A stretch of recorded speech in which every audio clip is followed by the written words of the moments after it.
11 how dare you to slap my wifey. Amayra नशे में धुत होकर गार्डन में खड़ी थी। वो नशे के कारण ठीक से खड़ी भी नहीं हो पा रही थी। अमायरा ने अपने होंठ को काटा, फिर अपने सिर को खुजाते हुए कंफ्यूज होकर बोली, पर मुझे जाना कहाँ पर है? लेफ्ट जाऊं या राइट जाऊं या फिर सीधा जाऊं या वापस लौट जाऊं? इतना कहते ही उसके कदम डगमगाने लगता है। अमायरा खुद को संभालते हुए हंसने लगती है। वहां पर थोड़ी भीड़ थी। अमायरा ने ध्यान नहीं दिया कि उसके पीछे कोई खड़ा है, इसीलिए अमायरा जैसे ही उस इंसान से टकराई, अमायरा जमीन पर गिरने लगी। मगर पीछे खड़े इंसान ने एकदम से अमायरा को थाम लिया और उसे गिरने से बचा लिया। नशे के कारण अमायरा को कुछ भी समझ नहीं आ रहा था। वो अपनी नशीली आंखों को खोलकर ऊपर की तरफ देखती है, जहां पर एक हैंडसम सा चेहरा था। अमायरा को जिस इंसान ने अपनी बाहों में पकड़ा था, उसकी उम्र लगभग 27 से 28 साल होगी। गोरा रंग, भूरी आंखें और जेल से सेट हुए बाल। उसने सफेद कलर का कुर्ता पहना हुआ था। उस लड़के का नाम शौर्य था। यह एक जाना माना और मिस्टीरियस बिजनेसमैन था। शौर्य अमायरा को देखते ही उसकी खूबसूरती में खो गया। उसने अभी भी कसके अमायरा की कमर को पकड़ा हुआ था। उसके हाथ धीरे धीरे अमायरा के चेहरे की तरफ बढ़ने लगते हैं। वही अमायरा अपनी आंखों को जबरदस्ती खोलकर सामने देखने की कोशिश करती है। मगर जैसे ही उसे शौर्य के हाथ अपनी खुली कमर पर महसूस हुई, उसे बहुत ही अजीब सा लगने लगा। उसके अंदर एक अजीब सी घबराहट ने जन्म ले लिया। यही नहीं, उसका सर घूमता हुआ महसूस हो रहा था। अमायरा को लगा जैसे वह किसी गलत इंसान के कब्जे में है। इसलिए वह जल्दी से शौर्य को खुद से दूर करके ठीक से खड़ी हो जाती है। पर अमायरा अभी भी लड़खड़ा रही थी। उसने अपनी उंगली शौर्य को दिखाते हुए हंस कर कहा, तुम बैडमैन, मुझसे दूर रहो। तुम्हें पता नहीं है, मेरा हस्बैंड बहुत गुस्सैल है। अगर तुमने मुझे हाथ भी लगाया तो वह तुम्हें मार देगा, बिल्कुल सिंघम की तरह। इतना कहते ही वो जोर से हंसते हुए उसे एक मुक्का दिखाती है। हंसते वक्त उसके गालों पर जो डिंपल पड़ रहे थे, उसे देखकर कर तो शौर्य अपना दिल हार बैठा। शौर्य हल्का सा मुस्कुराया, फिर वह एक कदम आगे बढ़ते हुए तिरछा मुस्कुराकर अमायरा से पूछता है, क्या मैं जान सकता हूँ इस ब्यूटीफुल लड़की का नाम क्या है? अमायरा उसके सवाल को सुनकर मुंह बनाती है, पर फिर उसे अपने पास आने का इशारा करती है। शौर्य को पहले तो कुछ समझ नहीं आया, मगर जब वह अमायरा के थोड़े करीब जाता है, तो अमायरा अपने हाथ को अपने मुंह पर लगाकर उसके कान में जोर से चिल्लाते हुए बोली, तुम्हें पता है, मुझे पैसे बहुत पसंद है। अगर तुम मुझे पैसे दोगे तो मैं तुम्हें अपना नाम बताऊंगी। अमायरा की बड़ी बड़ी चमकदार आंखें नशे में होने के कारण इतनी खूबसूरत थी कि कोई भी उनमें डूबना चाहे। इनफैक्ट इतनी खूबसूरत आंखों को तो छुपा कर रखना चाहिए। मगर तंश ने गलती कर दी, अमायरा को अकेले ही छोड़कर। पर शौर्य अब उसका दीवाना बन चुका था, लेकिन उसके इतना तेज चिल्लाने से शौर्य के कान के पर्दे ही फटते हुए महसूस हुए। शौर्य अपने कान को थोड़ा हिलाते हुए मुस्कुराते हुए अपनी भारी आवाज में बोला, मिस लाउड स्पीकर, अगर मैं तुम्हें पैसे दूंगा तो क्या तुम मेरी बन जाओगी? फिर वह अपना हाथ आगे करता है और तिरछा मुस्कुराते हुए कहता आगे बोलता है, मेरे पास आओ। अमायरा शौर्य के हैंडसम से चेहरे को देखती हैं, फिर नशे में उसके हाथ को देखती है। मगर उसका सिक्स सेंस उसे बार बार शौर्य से एक नेगेटिव वाइब्स दे रहा था और उससे दूर रहने के लिए कह रहा था। इसलिए अमायरा जल्दी से पीछे की तरफ जाते हुए हंस कर बोली, अंकल अपनी तो उम्र देखिए, मुझ जैसी बच्ची के साथ फ्लर्ट करते हुए आपको शर्म नहीं आ रही? मैं मेरे मिस्टर लाइफ लाइन से आपकी शिकायत कर दूंगी। पता है, वो काम देवता की तरह बहुत हैंडसम है। उसने मुझे बहुत सारे पैसे दिए, इतने सारे। इतना कहकर वह अपने हाथ को हवा में लहराकर बताती है कि कितने सारे पैसे तंश ने उसे दिए हैं। पैसों के जिक्र से ही अमायरा बहुत एक्साइटेड थी। शौर्य एक बिजनेसमैन था, इसलिए वह तुरंत समझ गया कि अमायरा को पैसे कितने पसंद है। शौर्य ऊपर से नीचे तक लगातार अमायरा को देख रहा था, जैसे कोई शिकार अपने शिकारी को देखता है। अमायरा के खूबसूरत से चेहरे से होते हुए उसकी नजर उसके होठों पर गई, फिर उसकी गर्दन पर, फिर और नीचे। उसने आज तक इतनी खूबसूरत लड़की कभी नहीं देखी थी। शौर्य ने सोच लिया था, वह अमायरा को किसी भी कीमत पर पाके रहेगा। वही रूम में तंश काफी वक्त तक गुस्से में बैठा रहता है, पर रह रहकर उसके दिमाग में उस लड़के का ही ख्याल आ रहा था जिसके बारे में अमायरा ने जिक्र किया था। तंश ने पूरे रूम को तोड़ फोड़ दिया था। वह एक नजर पूरे रूम के बिखरे सामान को देखता है, फिर खिड़की के पास जाकर सिगरेट के कश लेने लगा। उसका चेहरा एक्सप्रेशन लेस था, पर आंखों में एक तूफान। वह तंश कश्मकश में था कि वह नीचे जाए या ना जाए। तंश काफी देर तक सिगरेट के क्रश लेते रहता है, मगर उसकी बेचैनी और उसका गुस्सा अभी भी शांत नहीं हो रहा था। अचानक ही उसकी नजर गार्डन पर गई, तो उसके हाथ जिसमें सिगरेट थी वह हवा में ही रुक गई। उसकी आंखें एकदम डार्क हो गई थी। वो गुस्से से कस के सिगरेट को अपनी हथेली में ही मसल देता है। तंश ने देखा, अमायरा एक लड़के यानी शौर्य के बेहद करीब खड़ी थी। तंश अपनी जलती हुई नजरों से उन दोनों को ही देख रहा था। लगभग 5 मिनट ऐसे ही बीत गए। तंश ने जब देखा अमायरा और शौर्य अभी भी एक दूसरे के करीब खड़े हैं, तो उसके दिल में जैसे ज्वालामुखी फट उठा हो। उसका पूरा शरीर एकदम गर्म हो गया, वह भी केवल गुस्से के कारण। उसे इतना गुस्सा आया कि तंश की जगह कोई और होता तो अब तक उसके माथे के नशे भी फट चुकी होती। तंश एक जोरदार मुक्का दीवार पर मरता है और रूम से निकल जाता है। तंश इतने गुस्से में रूम से निकालकर सीढ़ियों से उतर रहा था कि आसपास मौजूद नौकर भी डर से कांप गए थे, क्योंकि उसका ऑरा बहुत ही डरावना था। वही अमायरा जब देखती हैं कि शौर्य उसका पीछा नहीं छोड़ रहा है, तो वो गुस्से में अपने कमर पर हाथ रखकर पीछे की तरफ इशारा करके बोली, देखो मेरे मिस्टर लाइफ लाइन आ गए। शौर्य क्यूरियस होकर पीछे पलट कर देखता है। इस बात का फायदा उठाकर अमायरा जल्दी से भाग गई। वहीं शौर्य जब अपने पीछे किसी को नहीं देखता तो पलटकर अमायरा की तरफ घूरते हुए गुस्से में बोला, वहां तो कोई। वह इतना ही बोल पाया था क्योंकि उसके सामने अमायरा नहीं थी। ये देखकर शौर्य को गुस्सा नहीं आया, बल्कि वह अजीब तरह से मुस्कुराने लगा। उसी वक्त शौर्य के पास एक लड़का आ जाता है, जो कि उसका असिस्टेंट था। असिस्टेंट ने जब शौर्य को कहीं खोया हुआ पाया तो उसने बड़े रिस्पेक्ट से पूछा, सर आप किसे ढूंढ रहे हैं? असिस्टेंट की आवाज सुनकर शौर्य अपने ख्यालों से बाहर आया। उसने तिरछा मुस्कुराते हुए अपने असिस्टेंट से कोल्ड वॉइस में कहा, पता करो अभी मेरे साथ जो लड़की खड़ी थी वो कौन है, मुझे उसकी हर एक इंफॉर्मेशन चाहिए। इतना कहते ही शौर्य वहां से चला जाता है।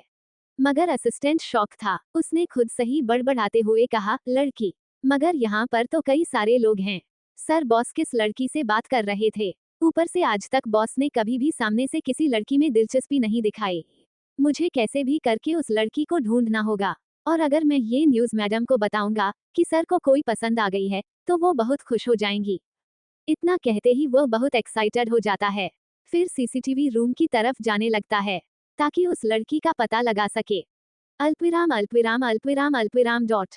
वही अमायरा भागते हुए मिस्टर जिंदल और मिस्टर रायचंद के पास जाने लगती है, पर आलिया की नजर अचानक ही अमायरा पर पड़ गई। वह अमायरा को देखकर समझ गई कि अमायरा नशे में है इस वक्त, क्योंकि अमायरा लड़खड़ाते हुए ही भाग रही थी। उसे नशे में देखकर आलिया के होठों पर शैतानी मुस्कुराहट आ जाती है। आलिया एकदम से अपनी जगह पर खड़ी हो गई। उसके हाथ में ठंडाई थी जिसमें भांग था। वह अमायरा को रोकते हुए बड़े प्यार से लस्सी उसकी तरफ करके मुस्कुराते हुए बोली, अमायरा मेरी प्यारी बहन रुको। अमायरा जो मिस्टर जिंदल की तरफ जा रही थी, वह जैसे ही आलिया की प्यार भरी आवाज सुनती है उसके कदम अपनी जगह पर रुक जाते हैं। वह पलटकर आलिया को देखती हैं, तो आलिया बड़े ही प्यार से मुस्कुराते हुए ठंडाई उसकी तरफ करके बोली, अमायरा देखो आज होली है। बिना ठंडाई की कैसी होली, लो इसे पियो। अमायरा अपनी पलकें बार बार झपकाते हुए आलिया को देखती हैं। फिर उसने आलिया के चेहरे की तरफ इशारा करके लड़खड़ाती जबान से कहा, तुम तो वही हो ना जी ने जिसने मुझे मारा था। बताओ तुमने मुझे क्यों मारा? तुमने मेरे होने वाले बच्चों को भी मार दिया। मैं तुम्हें छोड़ूंगी नहीं, तुमने मेरे बच्चे को मारा। इतना कहते ही अमायरा उसके हाथ से ठंडाई छीनकर आलिया के ऊपर ही फेंक देती है और गुस्से में उसे एक जोरदार थप्पड़ लगा देती है। अमायरा ने इतनी जोर से थप्पड़ मारा था कि आलिया का सर चकराने लगा और वह लड़खड़ा कर जमीन पर गिरने लगी, पर उसने खुद को संभाल लिया था। उसने गुस्से में कुछ बोलना चाहा, मगर अमायरा उसे एक और थप्पड़ लगाते हुए जोर से उसके बाल को पकड़कर गुस्से में बोली, तुमने मेरे बच्चे को मारा और मेरी स्माइली को मारा, मेरे मिस्टर लाइफ लाइन को भी मारा, हम चारों को मारा। मैं भी तुम्हें वैसे ही आग में जलाकर मारूंगी। अमायरा जितना गुस्सा थी उतना ही ज्यादा इमोशनल थी और उतना ही ज्यादा बदले की आग में जल रही थी। अचानक ही उसके इमोशंस बार बार बदल रहे थे। अमायरा के आंखों के सामने पिछली जन्म के कई सीन बैक टू बैक घूम रहे थे, जब उन सभी ने मिलकर उसे उसके होने वाले बच्चे को, स्माइली और तंश को बेरहमी से मारा था। अमायरा को लग रहा था वो अपने अंदर अपने बच्चे को फील कर रही हो, जो बार बार जैसे बोल रहा, जो मम्मा मुझे बचाओ मम्मा। ये आवाजें अमायरा को परेशान करने लगी। ये सिर्फ उसके दर्द को बढ़ा रही थी। अमायरा के गुस्से को देखकर आलिया, जो अमायरा को नुकसान पहुंचाने आई थी, वह भी डर गई। अमायरा कस के आलिया के हाथ को पकड़कर गुस्से में बोली, मैं भी तुम्हें जलाऊंगी। चलो मेरे साथ। इतना कहते ही वह जबरदस्ती उसे अपने साथ ले जाने लगी। पर अमायरा के ताकत के आगे आलिया कुछ नहीं थी, इसलिए अमायरा घसीटते हुए उसे ले जाने लगी। वही किया जी और विश जी तो मन ही मन मुस्कुरा रही थी। उन्होंने भी अमायरा के खिलाफ एक साजिश रची थी। किया जी इशारे से एक आदमी को कुछ कहती हैं, तो वह आदमी शैतानी मुस्कुराहट लिए एक बाल्टी में रंग लेकर अमायरा की तरफ बढ़ने लगा। इस रंग में एक ऐसा केमिकल था जो किसी के भी शरीर को खराब कर देता है, उसकी सुंदरता को मिटा देता है। वह आदमी जैसे ही अमायरा के पास पहुंचा, उसने वह रंग उसके ऊपर डालने की कोशिश की, मगर उसी वक्त अमायरा के पैर लड़खड़ाए और वह जमीन पर गिर गई। उसके जमीन पर गिर जाने के कारण वह सारा रंग पीछे आ रही आलिया के ऊपर गिर गया। अगले ही पल आलिया की जोरदार चीख वहां गूंज उठी। आह! मगर शोर शराबे के कारण उसकी चीख किसी ने सुनी नहीं। सबको लगा वो रंग से खेल रही है। मगर अगले ही पल आलिया का पूरा शरीर जलने लगा। उसे बहुत ही ज्यादा दर्द हो रहा था, जिस कारण वह बुरी तरह चिल्लाने लगी। विश जी और किया जी ने जैसे ही ये देखा, घबराहट से दोनों खड़ी हो गई। उनके अचानक से इस तरह खड़े होने से मिसेज जिंदल ने हैरानी से पूछा, क्या हुआ तुम दोनों को? विश जी तो बोलने की हालत में नहीं थी। उनका दिल जोर से घबराहट के कारण धड़क रहा था। विश की एकदम से आलिया की तरफ भागी। किया जी को ज्यादा इन सब से मतलब नहीं था, इसलिए वह बस शौक थी, मगर घबराई नहीं। पर अचानक ही वह डेविल स्माइल करके मन में बोली, अच्छा हुआ सारा रंग इस लड़की के ऊपर गिर गया। मैं तो अमायरा को खुद ही संभाल लूंगी, और इस आलिया को क्या लगता है मैं इसकी शादी तंज से होने दूंगी? बिल्कुल भी नहीं। वही अमायरा जैसे ही खड़ी होकर आलिया को यूं चिल्लाते हुए देखती हैं, वो नशे के कारण कुछ समझ नहीं पाई, मगर उसे चिल्लाते हुए देखकर वो खुश होकर ताली बजाते हुए बोली, ये तो खुद ही जल गई। अब इसे भी दर्द होगा जो मुझे हुआ था। बाय बाय आलिया डार्लिंग, पर भगवान तुम्हें दूसरा जन्म नहीं देंगे। अच्छा सुनो, मरने से पहले ये तो बता दो, कार में जो मास्कमान बैठा था वह कौन था? सुनो मर गई क्या? इतना कहते ही वह आलिया के चेहरे को गौर से देखती है, जो दर्द से चिल्ला रही थी। विश जी भागते हुए आए और आलिया को देखकर जोर से रोने लगी। उनका सारा गुस्सा अमायरा के ऊपर फूट गया। उन्होंने अमायरा को गुस्से में देखते हुए एक जोरदार थप्पड़ उसे लगा दिया। फिर उसे उंगली दिखाते हुए बोली, ये सब कुछ तुम्हारे कारण हुआ है। तुम सामने से क्यों हटी? अगर तुम ना हटती तो मेरी बेटी की यह हालत ना होती। अमायरा तो नशे में थी, पर इस थप्पड़ के कारण उसे अपने गालों में तेज दर्द हुआ। अमायरा जैसे ही पीछे गिरने को हुई, अचानक ही दो मजबूत हाथों ने उसे थाम लिया। अचानक ही वहां पर एक डरावना ऑरा फैल गया। यह कोई और नहीं बल्कि तंज था, जो गुस्से में और भी ज्यादा जल रहा था। अमायरा जैसे ही नजर उठाकर तंज को देखती हैं, उसकी आंखों में अपने आप ही आंसू आ जाते हैं। उसने अपने गाल पर हाथ रखकर रूंधी आवाज में विश जी की तरफ से इशारा करके एक छोटी बच्ची की तरह तोतली आवाज में कहा, उसने मुझे माला। वो बहुत ही ज्यादा क्यूट लग रही थी, एकदम मासूम की तरह। तंज का दिल यहीं पर पिघल गया। तंज अमायरा के गालों को सहलाते हुए अपने सख्त होठों को अमायरा के गालों पर रखकर किस कर लेता है। इस एहसास से ही अमायरा की आंखें अपने आप बंद हो गई, और उसकी आंखों से आंसू उसके गालों पर आ गए।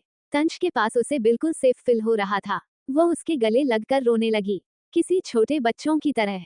उसने फिर तंज से उछलते हुए रोनी सूरत बनाकर कहा, मैं कुछ नहीं जानती, इन्हें भी मालो।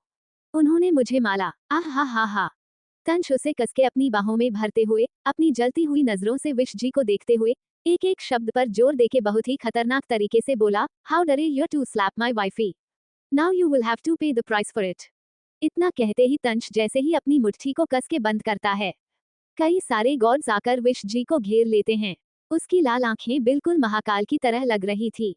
आलिया अभी दर्द से चिल्ला रही थी, पर तंज को इससे कोई फर्क नहीं पड़ा। उसने विश जी को ऑर्डर दिया, slap yourself right here and now, otherwise forget that you can leave from here with your daughter. अभी और इसी वक्त खुद को थप्पड़ मारिए, वरना भूल जाइए कि आप अपनी बेटी के साथ यहाँ से जा सकती हैं।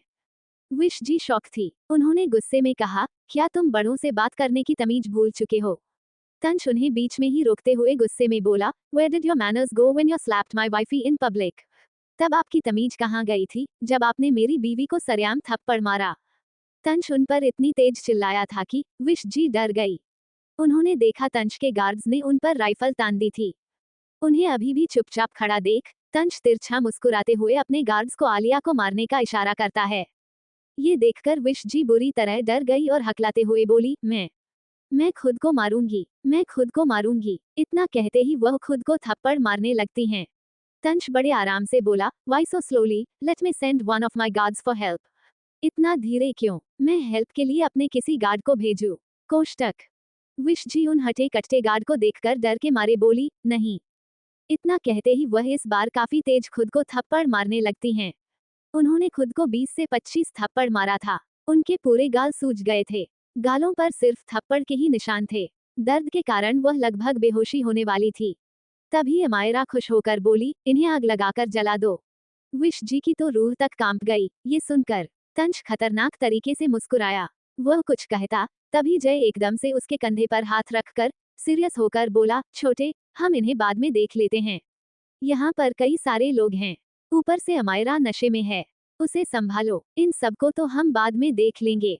तंश गुस्से में विश जी को घूरते हुए जैसे ही अपने लेफ्ट साइड देखता है, चौंक जाता है। क्योंकि अमायरा तो गायब थी वहां से। उसकी आंखें छोटी हो गई। तभी जय तंश का हाथ पकड़कर हिलाते हुए जल्दी से चिल्लाया, छोटे, वह वहां भाग गई। पकड़ो उसे। तंश गुस्से में उसकी तरफ भागा। वही गार्ड्स ने विश जी को बंदी बना लिया। जय ने आलिया की हालात देखा। वो उसे अस्पताल तो नहीं भेजना चाहता था, पर यहाँ तमाशा ना हो इसलिए भेज दिया। इतने ज्यादा लोग होने के कारण कोई भी यह नहीं देख पाया कि विश जी और आलिया के साथ क्या हुआ। वही अमायरा अपने दर्द को भूल चुकी थी। वह भागते हुए मिस्टर जिंदल के पास गई और उनके हाथ पकड़कर एक्साइटेड होकर बोली, डैडी ससुर, मुझे याद आ गया। उस दिन आपने कहा था घर में नई बहू आती है तो उसे शगुन में पैसा देते हैं, पर आपने मुझे कुछ भी नहीं दिया, एक फुटी कोड़ी भी नहीं दी। अचानक ही अमायरा के इस तरह हाथ पकड़ लेने से मिस्टर जिंदल शॉक हो जाते हैं, पर फिर नॉर्मल होकर अपनी कड़क आवाज में बोले, तुम्हें जो चाहिए अपने पति से मांगो। मिस्टर जिंदल मिलिट्री में होने के कारण काफी सख्त मिजाज के थे। आज तक किसी ने भी उनके साथ ऐसी हरकत नहीं की थी, क्योंकि सभी उनसे डरते थे। ऊपर से उन्हें सिर्फ डिसिप्लिन पसंद था। मिस्टर जिंदल की बात सुनते ही अमायरा रोनी सूरत बना लेती है। अमायरा एकदम से चिल्लाते हुए बोली, पर उसने तो मुझे सब कुछ दे दिया। अब क्या मैं उसकी किडनी, फेफड़े और खून बेचकर पैसे कमाऊं? उसके इस तरह चिल्लाने से वहां मौजूद लोग अमायरा को देखने लगते हैं।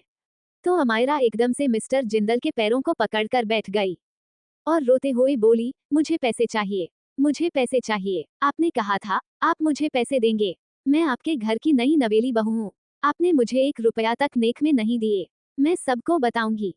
इतना कहते ही वह किसी तरह खड़ी होती है और वही टेबल पर चढ़कर जोर से चिल्लाते हुए बोली, सभी मोहल्ले वालों सुनो, ये है मेरे डैडी ससुर मिस्टर जिंदल उर्फ आर्मी के सख्त, गुस्सैल, कठोर और रौब झाड़ने वाले जनरल। इतना कहते ही अमायरा मिस्टर जिंदल की तरफ इशारा करती है तो सभी चौंक जाते हैं, पर अमायरा रुकी नहीं। वह और जोर से चिल्लाकर रोते हुए बोली, डैडी ससुर बहुत ही कंजूस इंसान है, मुझे पैसे देने से मना कर रहे हैं। पता है ये कितना गुस्सा करते हैं। इन्होंने एक दिन मेरे मिस्टर लाइफलाइन, अरे आपको तो पता भी नहीं होगा, यानी मेरे पति को बहुत मारा था। मेरे मिस्टर लाइफलाइन के शरीर पर बहुत सारे निशान है, एक गोली का भी है। शायद इन्होंने ही मार हो। ये कितने क्रूर डैडी है। यही नहीं, मेरे मिस्टर लाइफलाइन एक छोटे से घर में रहते हैं और डैडी ससुर यहाँ पर इतने बड़े से महल में। इन्होंने उसे घर से निकाल दिया। वह बेचारा छोटी सी नौकरी करके अपना और मेरा खर्चा उठाता है। मिस्टर जिंदल के तो होश उड़ गए। गुस्से और शौक के कारण उनका बीपी हाई होने लगा था। यहाँ तक कि मिस्टर रायचंद के भी। यहाँ कई बिजनेसमैन, आर्मी ऑफिसर और पॉलिटिक के लोग थे। वो सभी शोक थे। वहीं जय जो अभी अभी आया था, वह भी ये सुनकर शॉक हो गया था। उसने मन में कहा, तंश का प्राइवेट विला, उसकी कीमत इस जिंदल हाउस से भी कहीं ज्यादा है, और यह उसे छोटा सा घर कह रही है। तभी मिस्टर जिंदल गुस्से में जय को घूरते हुए चिल्लाए, तंश को अभी और इसी वक्त बुलाओ। क्या वह अपनी बीवी को संभाल नहीं सकता है? अगर नहीं संभाल सकता है तो मुझे बता दो। मिसेज जिंदल भी वहीं आ रही थी। वह भी अमायरा की बात सुनकर हैरान थी, पर अब वो डरकर मिस्टर जिंदल को देख रही थी, क्योंकि मिस्टर जिंदल शायद अमायरा के लिए गए कांड की सजा तंश को चाबुक मार कर दे। उन्हें टेंशन होने लगी। वही तंश जल्दी से आया। वो अमायरा के हाथ को पकड़कर गुस्से में बोला, वाइफी। अमायरा तंश को देखते ही बुरी तरह घबरा गई, मगर फिर हंसते हुए उसे गले लगाकर बोली, मिस्टर लाइफलाइन, तुम चिंता मत करो, मैं तुम्हारे साथ हूँ। मैं सबको बताऊंगी कि यह डैडी ससुर कितने ज्यादा खतरनाक है। वो तुम्हें मारते हैं और तुमसे जबरदस्ती काम भी कराते हैं। वो तुम्हारा शोषण करते हैं, पर चाइल्ड लेबर तो गुनाह है। तंश अपने डैड मिस्टर जिंदल की तरफ देखता है। वो भी समझ गया कि अब मिस्टर जिंदल अमायरा को पनिशमेंट जरूर देंगे, पर उसके रहते ये बिल्कुल पॉसिबल नहीं है। तंश बहुत ट्राई करता है, पर अमायरा उसके साथ नहीं जा रही थी। वो फिर से मिस्टर जिंदल के पैर पकड़ लेती है। मिस्टर जिंदल खुद ऐसी बहू लाकर पछता रहे थे। तंश किसी तरह अपने को अपने कंधे पर उठा लेता है, मगर अमायरा फिर से उतरने लगी। तो तंश इस बार उसके कमर के नीचे अपने हाथ को ले जाते हुए उसे एक हाथ से ही गोद में उठा लेता है। मिस्टर जिंदल और मिस्टर रायचंद अपना सर पकड़ लेते हैं। मिस्टर रायचंद ने भी नहीं सोचा था कि उनकी बेटी एक तूफान मेल है। वही तंश अमायरा के जिद करने पर उसे विला के पीछे से लेकर जा रहा था, पर रास्ते में ही स्विमिंग पूल था। अमायरा स्विमिंग पूल देखकर खुश होकर बोली, अंडस्को उधर चलो, तभी मैं रूम में जाऊंगी। उद्धरण चिन्ह अल्पविराम। तंश ने कभी किसी के नखरे नहीं सहे थे, पर अमायरा उससे सब करा रही थी। गुस्से के कारण तंश का सिर खुद दर्द हो रहा था। तंश जैसे ही स्विमिंग पूल के पास पहुंचा, वो गुस्से में उसे उतरकर एक गहरी सांस लेता है। मगर अमायरा इतनी शैतान निकली कि उसने तंश को स्विमिंग पूल में धक्का देते हुए चिल्लाकर कहा, अंडस्को एक मछली पानी में गई, छपाक से। वही दूर से ही Mr and Mrs Jindal, Mr and Mrs Raichand, businessman, army officer और सभी लोग अमायरा की इस हरकत पर जम गए। कंटिन्यू। क्या करेगी अब अमायरा? क्या तंश उसकी इस हरकत पर गुस्से में कुछ करेगा? क्या मिस्टर जिंदल अमायरा को सजा देंगे? क्या शौर्य तंश को टक्कर देगा अमायरा को पाने में? जानने के लिए बने रहे। रेटिंग और रिव्यू देना ना भूले, साथ में लाइक शेयर और कमेंट भी करें। LLL। थैंक यू चट 12 wifey, you are pregnant. Amayra खुश होकर तंश को देख रही थी, जो स्विमिंग पूल के अंदर था। तंश पानी के काफी अंदर था। पानी के अंदर जाते ही उसके अंदर एक अजीब सी घबराहट ने जन्म ले लिया। वो घबराहट धीरे धीरे उसके पूरे शरीर में फैलने लगी, क्योंकि तंश को पानी से डर लगता था। लास्ट टाइम उसने आर्मी के एक मिशन पानी में खत्म किया था, वरना उसके बाद उसने कभी भी नदी, समुद्र या स्विमिंग पूल कहीं पर भी कदम नहीं रखा था। तंश का मन बिल्कुल ब्लैंक हो गया था। उसे समझ नहीं आ रहा था कि उसे कैसे रिएक्ट करना चाहिए। धीरे धीरे उसके सेंसेस काम करना बंद हो रहे थे, पर वो कस के अपनी मुट्ठी बंद करके अपने डर को काबू में करने की कोशिश कर रहा था। वही मिस्टर जिंदल, मिसेज जिंदल और जय के एक्सप्रेशन काफी ज्यादा कठोर हो जाते हैं, लेकिन मिसेज जिंदल के चेहरे पर घबराहट भी नजर आ रही थी, क्योंकि उन दोनों को पता था तंश को पानी से दिक्कत थी। बाकी सारे मेहमान तो हंस रहे थे, क्योंकि उन्हें कुछ भी नहीं पता था। स्माइली भी भागते हुए वहां पर आ जाती है। उसके साथ शौर्य भी था। स्माइली शौर्य को जानती थी, क्योंकि कई बार वह जय के साथ मीटिंग में जाती थी, तब वह शौर्य से मिली थी। शौर्य अपनी नजर उठाकर स्विमिंग पूल की तरफ देखता है, जहां पर अमायरा खड़ी थी। शौर्य को पीछे से अमायरा थोड़ी से जानी पहचानी लग रही थी। शौर्य थोड़ा और गौर से अमायरा की तरफ देखने की कोशिश करता है, मगर तभी उसके पास एक बिजनेसमैन आ जाता है और वो उससे बात करने लगता है। मिसेज जिंदल जय का हाथ पकड़कर घबराते हुए बोली, जय तंश की हेल्प करो जाकर। तुम्हें पता है ना, उसे प्रॉब्लम पानी में होती है। उसकी और अमायरा की शादी अभी अभी हुई है, इसलिए अमायरा को कुछ भी नहीं पता। जाओ और जाकर तंश को बाहर निकालो। अपनी माँ की घबराई हुई आवाज सुनकर जय अपना सर हाँ में हिलाता है, मगर जैसे ही वह स्विमिंग पूल की तरफ देखता है तो उसके कदम अपनी जगह पर ही रुक जाते हैं, क्योंकि तंश स्विमिंग पूल के अंदर खड़ा था।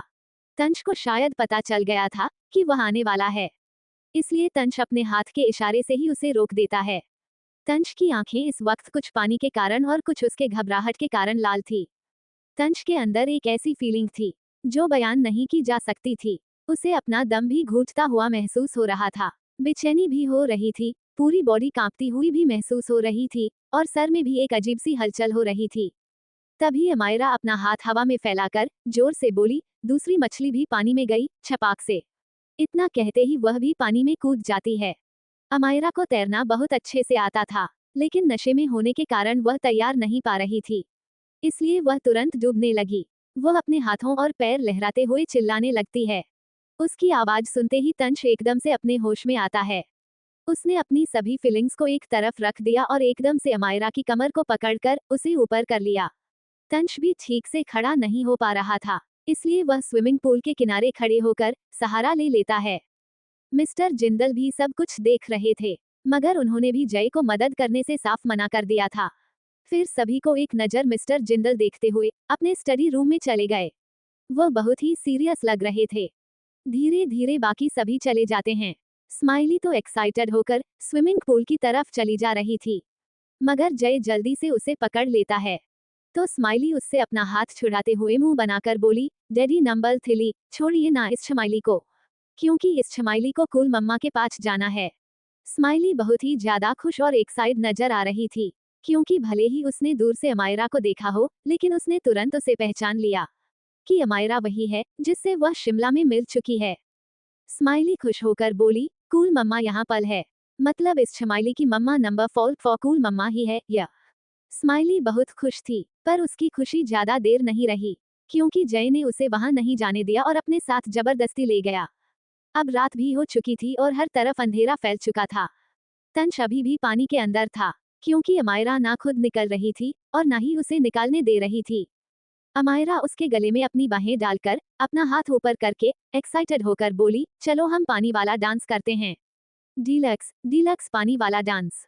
लेकिन तंश उसे कस के पकड़कर उसे रोकते हुए कोल्ड वॉइस में बोला, वाइफी स्टॉप इट। उसकी आवाज थोड़ी भारी थी, क्योंकि पानी के कारण उसे बोलने में थोड़ी प्रॉब्लम हो रही थी। पर अमायरा एकदम से उससे चिपकते हुए मुंह फुलाकर बोली, तुमने मुझे डांटा, अब मैं बाहर नहीं जाऊंगी, मेरे साथ यहीं पर रहो। अगर मैं पानी के अंदर रहूंगी तो कोई हमें जला नहीं पाएगा। वो आलिया चुड़ैल, किया डायन और नागिन विश तो बिल्कुल नहीं। उन्होंने हमारे बच्चे को मार दिया। मैं बहुत सैड हूँ। हाँ मिस्टर लाइफलाइन, मुझे मेरा बेबी वापस चाहिए। मैं कुछ नहीं जानती, कैसे भी करके मेरा बेबी लेकर आओ। इतना कहते ही अमायरा अपना एक हाथ पेट पर रख लेती है और तंश को देखकर बच्चे की तरह रोने लगती है, पर उसके आंसू असली थे। अमायरा नशे में थी, पर अमायरा अपने बच्चे को फील करते हुए तंश को सब बता रही थी। वही तंश जिसे अपना सर भारी लग रहा था, वो बच्चों के जिक्र से ही एकदम से अमायरा को देखता है। उसने अमायरा के कंधे को पकड़कर इनपेशेंट होकर पूछा, whose baby and you are pregnant. Tansh के दिमाग के सारे तार हल चुके थे। उसे समझ नहीं आ रहा था अमायरा इतनी कम उम्र में प्रेग्नेंट कैसे हो गई। उसके दिमाग में कई सारे ख्याल आए कि क्या अमायरा किसी को चाहती थी और वह इंसान अमायरा को प्रेग्नेंट करके चला गया। पर उसने तो अमायरा की इंफॉर्मेशन निकलवाई थी, उसमें ऐसा कोई भी जिक्र नहीं था। लेकिन अमायरा जिस तरीके से रो रही थी, उसे भी नजरअंदाज नहीं किया जा सकता था। इसलिए तंश को एक पल के लिए लगा कि शायद वो जिसे अपना बनाना चाहता है, वो ऑलरेडी पहले ही किसी की हो चुकी थी। इसके आगे वो कुछ भी सोच नहीं पा रहा था। तभी अमायरा रोते हुए उसका हाथ अपने पेट पर रख कर बोली, देखो हमारे बेबी को सबने मिलकर मार दिया। मुझे हमारा बेबी चाहिए। तुम उन सबको मार डालो जिन्होंने हमारे बेबी को मारा। तंश ने जब अमायरा के मुंह से हमारा बेबी सुना तो उसे थोड़ी सी राहत मिली। उसने अमायरा की कंधों को पकड़कर एक बार कंफर्म करने के लिए अपनी सर्द आवाज में पूछा, किसका बेबी था वह। अमायरा बच्चों की तरह अपने आंसू पोंछते हुए बोली, हमारा बेबी था। तुम भूल गए, तुमने मेरे साथ जबरदस्ती की थी और तुम मेरे साथ जबरदस्ती सो गए थे। फिर मैं प्रेग्नेंट हो गई, लेकिन उन गंदे लोगों ने मिलकर हमारे बेबी को मार डाला। तंश को ऐसा लग रहा था कि अमायरा का मासिक संतुलन ठीक नहीं है, उसे एक बार डॉक्टर को जरूर दिखाना चाहिए। ये सोचते हुए वह अमायरा से दूर होने लगा, पर अमायरा उसके कॉलर को पकड़कर उसके चेहरे के बहुत करीब आ गई, इतने करीब कि तंश के डिजायर जागने लगे। तंश जैसे ही दूर जाने को हुआ, अमायरा उतने में ही उसे किस कर लेती है। तंश को इसकी उम्मीद नहीं थी, इसलिए जैसे ही अमायरा के होठों के स्पर्श उसे अपने होठों पर महसूस हुए, वह अपनी जगह पर जम गया। उसके दिमाग में तो शॉर्ट सर्किट होने लगे थे, पर उसका दिल तेजी से धड़क रहा था। अमायरा को खुद भी नहीं पता था वह क्या कर रही है। अमायरा की करीबी को तंश और इग्नोर नहीं कर पाया। वो भी किस में उसका साथ देने लगा, मगर तंश अपने चेहरे को दूर करके अमायरा के गालों को हल्के से किस करता है। अमायरा इस एहसास से अपनी आंखें बंद कर लेती है। जैसे कैसे तंश उसके चेहरे पर किस कर रहा था, उसे अच्छा भी लग रहा था, पर उसकी छुअन से शर्मा रही थी। उसका दिल भी तेज धड़क रहा था, जैसे सीने से बाहर आ जाएगा। तभी अमायरा एकदम से बोली, अंडरस्कोर, चलो आज रात हम बेबी करते हैं। तंश चौंक गया। अमायरा नशे में थी, इसलिए तंश ने किसी तरह खुद को संभाला और अमायरा को दूर करके उसे स्विमिंग पूल से बाहर निकालकर विला के अंदर जाने लगता है। पूरे रास्ते अमायरा चिल्ला रही थी कि उसे उसका बेबी वापस चाहिए। वहीं किया जी इस वक्त गुस्से में हॉल के सोफे पर बैठी थी। उन्होंने भी अमायरा की बात सुन ली थी कि वह प्रेग्नेंट थी और उसे उसका बच्चा चाहिए। ये सुनते ही किया जी शॉक हो गई, मगर अगले ही पल उनके होठों पर एक शैतानी मुस्कुराहट आ गई। किया जी खुद से बोली, अमायरा प्रेग्नेंट थी, लेकिन नशे में इंसान सच ही बोलता है। अगर वह प्रेग्नेंट थी तो मैं इस बात का फायदा उठाकर उसे तंज से दूर कर सकती हूँ। अमायरा, अच्छा हुआ तुम नशे में थी। तुम्हारे नशे में होने के कारण मुझे इतना बड़ा राज पता चल चुका है। अब मैं इसका फायदा जरूर उठाऊंगी। इतना कहते ही वह अपनी आंखों में चमक लिए अमायरा को देखने लगती है, जिसे तंज किसी तरह अपनी गोद में उठा कर ले जा रहा था। पर तंज की चाल थोड़ी धीमी थी, क्योंकि एक तो वह पानी में था और उसे पानी से प्रॉब्लम थी, और दूसरा उसके राइट लेग में भी थोड़ी सी प्रॉब्लम थी। रूम में पहुंचते ही तंज जैसे ही अमायरा को लेटाता है, अमायरा भी उसे खींचकर अपने ऊपर लेटा लेती है। फिर उसके बगल में लेटते हुए अमायरा उसके ऊपर बैठकर उसे ऑर्डर देने के टोन में बोली, मैं कुछ नहीं जानती, मुझे मेरा बच्चा वापस चाहिए, मुझे दो। तंज इरिटेट होकर बोला, मुझे परेशान मत करो। इतना कहते ही वो अपनी आंखें बंद कर लेता है। पानी में गिरने के कारण तंज को अपनी तबीयत थोड़ी खराब सी लग रही थी। अमायरा जब उसे आंखें बंद करके सोते हुए देखती हैं, तो उसकी आंखों में एक चमक आ जाती है। वह एकदम से तंज के ऊपर से उठी और रूम के बाहर भाग गई। तंज बहुत ही थका हुआ था, इसलिए उसे इसका अंदाजा नहीं हुआ। अमायरा नीचे पहुंचते ही भागते हुए स्टोर रूम में गई, क्योंकि वहां पर रंग रखा था और वो तंज को लगाना चाहती थी। किया जी, जो अपने रूम की तरफ जा रही थी, उन्होंने अमायरा को स्टोर रूम की तरफ जाते हुए देख लिया था। अमायरा जैसे ही स्टोर रूम के अंदर जाकर रंग ढूंढती है, तभी किया जी जल्दी से बाहर से दरवाजा बंद करके जल्दी से वहां से भाग गई।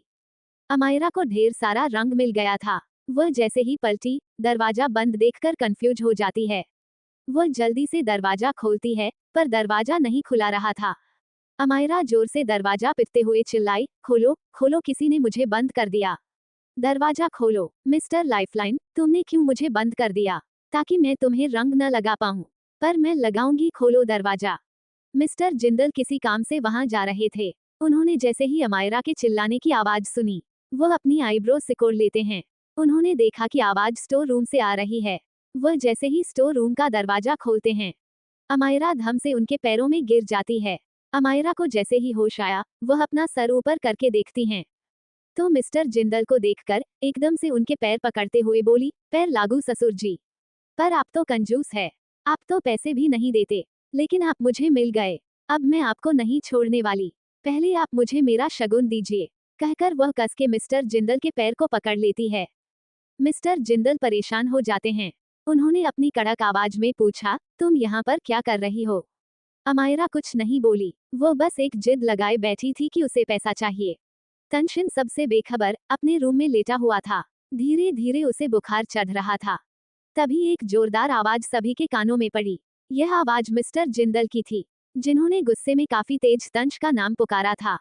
तंश इस आवाज को सुनते ही अपनी आंखें खोलकर देखता है, तो उसे अमायरा कहीं नहीं देखी। वह जल्दी से उठकर बैठ गया और फिर बाहर की तरफ भागा। और जैसे ही स्टोर रूम के पास पहुंचा, उसने देखा अमायरा मिस्टर जिंदल के पैरों को पकड़कर जमीन पर लेटी हुई थी। अमायरा बार बार बोल रही थी कि उसे शगुन चाहिए, वरना वह उनके पैर नहीं छोड़ने वाली। ये देख तंश अपने सर पकड़ लेता है। उसे तो ठीक से खड़ा भी नहीं हुआ जा रहा था। तभी मिस्टर जिंदल गुस्से से तंश को घूरते हुए बोले, क्या तुम चाहते हो मैं तुम्हारी बीवी और तुम्हारा डाइवोर्स करा दूं? क्योंकि तुम अपनी जिम्मेदारी को संभाल नहीं पा रहे हो। इस बार अमायरा उनकी आवाज सुनकर बहुत ज्यादा डर जाती है। वह अपने एक हाथ से रंग का पैकेट उठाती है और तंश के पीछे जाकर रोते हुए बोली, मिस्टर लाइफलाइन, ये डरावने डैडी ससुर मुझे डांट रहे हैं। इन्होंने मुझे शगुन भी नहीं दिया। तंश ने एक नजर अपने डैड को देखा, फिर अपनी कोल्ड वॉइस ने बोला, मिस्टर जिंदल, मैं मेरी बीवी को लेकर जा रहा हूँ यहाँ से। तंश अब और बर्दाश्त नहीं कर पा रहा था कि कोई अमायरा को बार बार डांटे। इसलिए उसने अमायरा का हाथ पकड़ा और गुस्से में उसे लेकर जाने लगा। मिस्टर जिंदल को पता था तंश की हालत सही नहीं है, इसलिए वह गुस्से में उसे ऑर्डर देते हैं, तंश अपने रूम में जाओ। तंश, मैंने कहा रुको। तंश, क्या तुम्हें सुनाई नहीं दे रहा? मैं कुछ कह रहा हूँ तंश। मिस्टर जिंदल बस चिल्लाते रह जाते हैं, पर तंश अपने गुस्से के आगे कुछ नहीं सुनता। वह अमायरा को पैसेंजर सीट पर जबरदस्ती गुस्से में बैठा देता है, फिर को ड्राइविंग सीट पर बैठकर कार को वहां से लेकर निकल गया। मिस्टर जिंदल गुस्से में जय को पुकारते हैं, तो जय भागते हुए आया। वह अपने डैड को इतने गुस्से में देखकर बहुत ही ज्यादा डर गया था। उसने घबराते हुए पूछा, क्या हुआ डैड? मिस्टर जिंदल बहुत ही कठोर आवाज में उसे ऑर्डर देते हैं, तंश के पीछे जाओ। वह इस वक्त होश में नहीं है। और वह अमायरा को लेकर जा चुका है। ये सुनकर जय शॉक हो जाता है। उसे याद आता है कि तंश स्विमिंग पूल में गिरा था, इसलिए उसके लिए ड्राइविंग करना इस वक्त सही नहीं है। ये सोचते ही वो जल्दी से अपनी बाइक लेकर निकल जाता है। वहीं तंश बहुत ही गुस्से में ड्राइव कर रहा था। अमायरा नशे में कभी उसके शर्ट को खींच रही थी, तो कभी उसके हाथ को स्टीयरिंग व्हील से हटाकर खुद ही ड्राइव करने के लिए बोल रही थी। अमायरा इरिटेट होकर उसके हाथ को हटाते हुए बोली, मुझे दो, मैं कार को उड़ा दूंगी, फिर हम जल्दी पहुंच जाएंगे। तुम्हें तो ड्राइव करना भी नहीं आता, छोड़ो छोड़ो। तंश उसे देखते हुए गुस्से में कुछ कहने वाला था, तभी अमायरा जोर से ताली बजाते हुए हंसकर बोली, हम फिर से मरने वाले हैं। देखो सामने ट्रक आ रहा है, अभी वह हमें ठोक कर चला जाएगा। मुझे तो रिबर्थ से मिल जाएगा, पर तुम्हें कैसे मिलेगा? तंश अचानक सामने देखता है तो चौंक जाता है, क्योंकि सामने एक ट्रक आ रहा था। वह जल्दी से अपने ब्रेक मारते हुए कार को लेफ्ट साइड मोड़ देता है, जिस वजह से कार एक पेड़ से जाकर टकरा गई। कार के बोनट से बुरी तरह धुआं निकालने लगा। तंश अमायरा को कसके पकड़ लेता है ताकि उसे चोट ना लगे, मगर उसका सर हल्का सा लड़ जाता है, जिस कारण उसके माथे पर हल्की सी चोट लग गई थी। इसी वक्त अमायरा नशे में छटपटा आते हुए चिल्लाने लगी, छोड़ो मुझे, छोड़ो, क्या कर रहे हो, छोड़ो मुझे, छोड़ो, वरना मैं तुम्हें मार दूंगी। वह काफी तेज चिल्ला रही थी। तभी वहां पर पेट्रोलिंग कर रहे पुलिस वालों ने उसकी आवाज सुन ली, तो सभी कार की तरफ आने लगते हैं। एक पुलिस वाले ने कार के शीशे को पीटते हुए गुस्से में कहा, शीशा नीचे करो। तंश देखता है अब ये कार किसी काम की नहीं रही, तो वो किसी तरह अमायरा को लेकर बाहर आ जाता है। अमायरा अभी भी नशे में थी।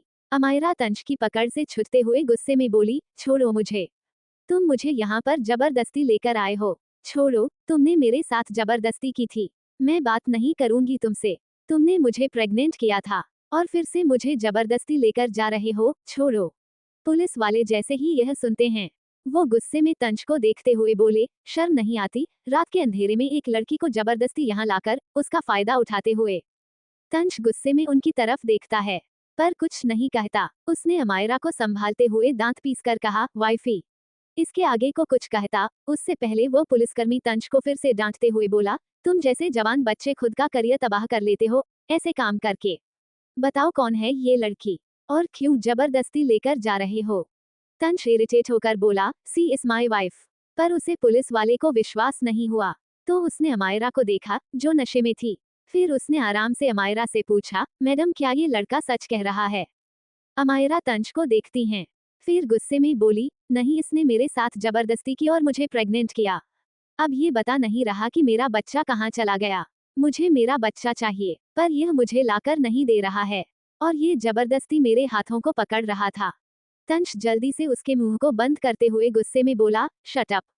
वो पुलिस वाले को कुछ कहने वाला था, मगर वो पुलिस वाले गुस्से में बोला, अब तो तुम सीधा जेल जाओगे। शर्म नहीं आती एक लड़की के साथ जबरदस्ती करके उसे प्रेग्नेंट करते हुए? चलो ले चलो इन दोनों को।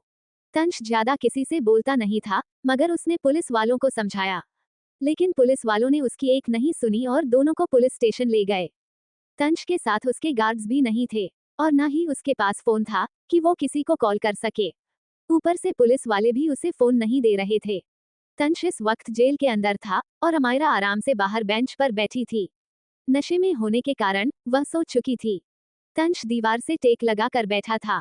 फीवर के कारण उसे बिल्कुल अच्छा फील नहीं हो रहा था, पर फिर भी वह जगा हुआ था। उसके चेहरे पर कोई भी एक्सप्रेशन नहीं थे और लगातार तंश अमायरा को देख रहा था, क्योंकि वह इस तरह अमायरा को छोड़कर सो नहीं सकता था, क्योंकि ये जगह सही नहीं थी।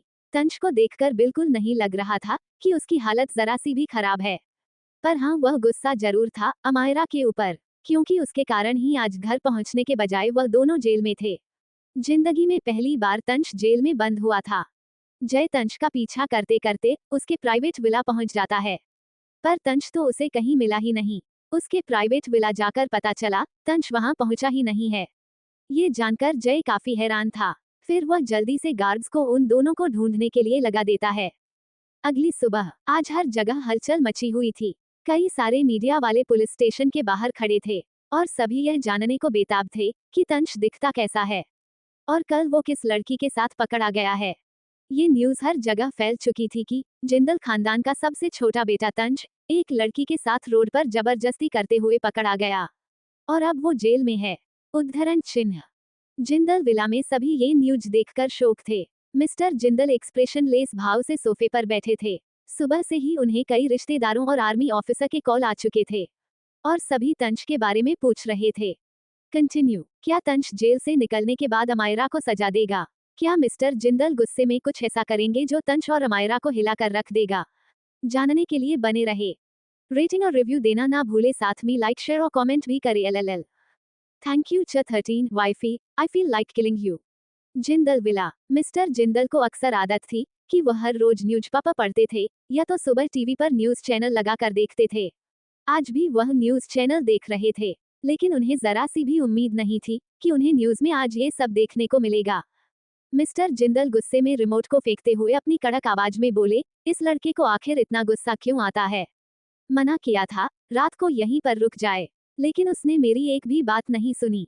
यह मेरे खिलाफ जाकर रात को यहाँ से चला गया और अब इतनी बड़ी मुसीबत में फंस चुका है और इसे रोमांस करने का इतना ही भूत सवार था तो यहाँ क्यों नहीं रुक गया? यूं इस बार आवरों की तरफ सड़क पर ये सब करके परिवार की इज्जत को उछालकर उसे क्या मिला?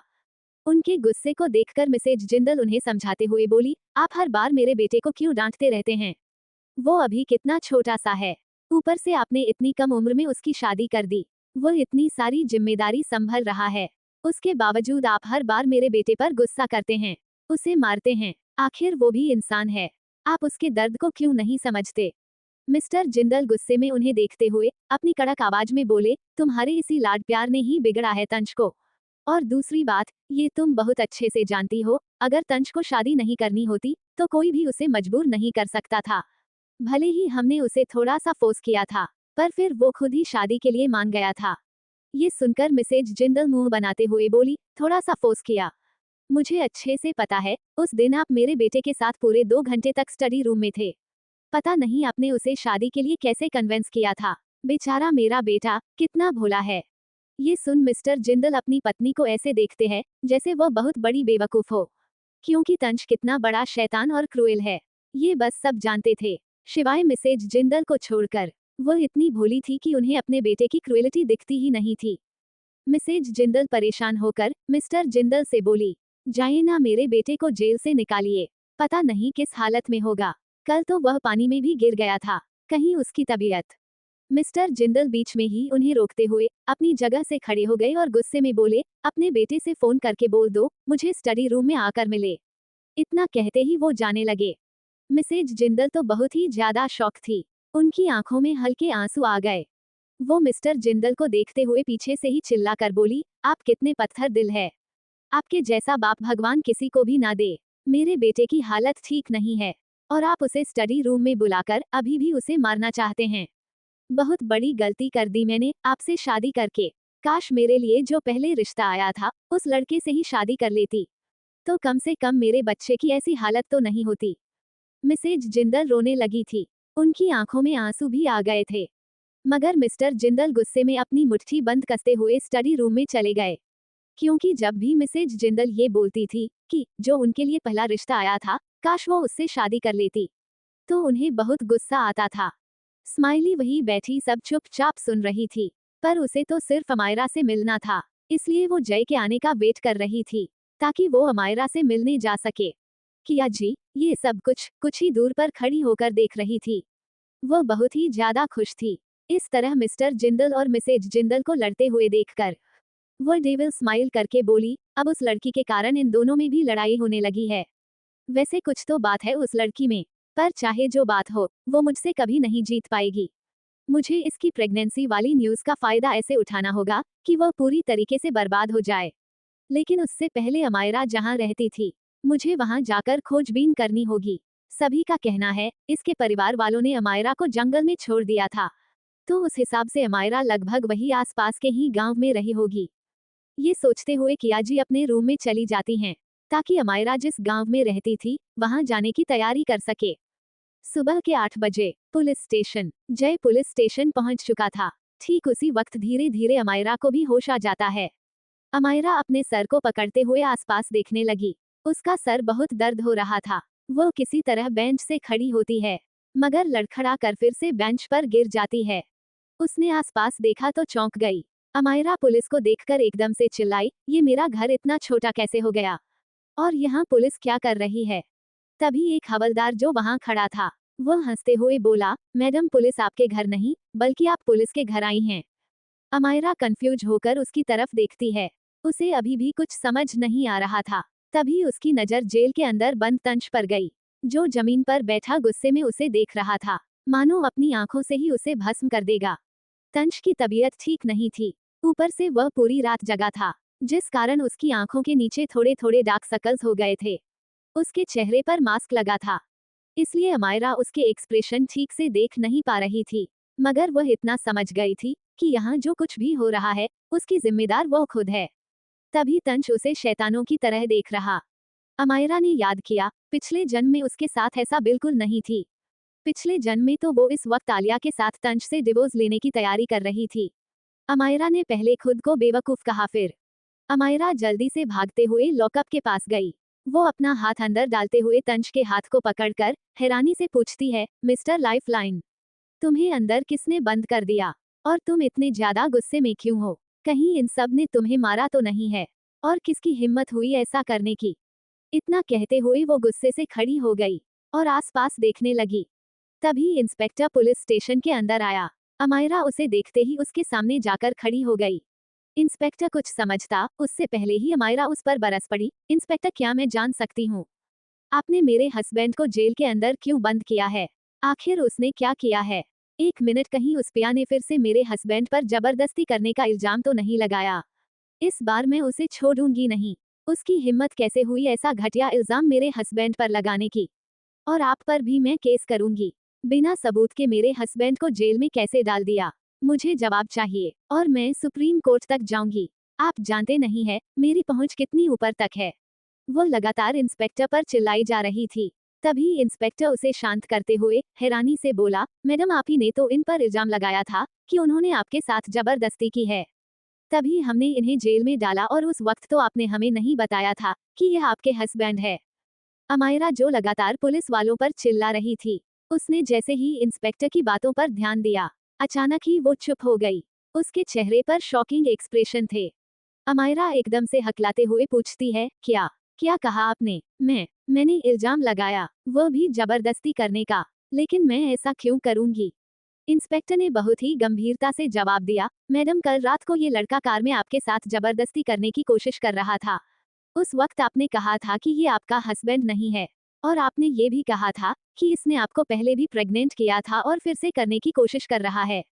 अमायरा के तो पैरों तले जमीन खिसक गई। उसका माइंड ब्लैंक हो गया था। वो सोच रही थी कि उसने तंश के लिए कितनी बड़ी परेशानी खड़ी कर दी थी।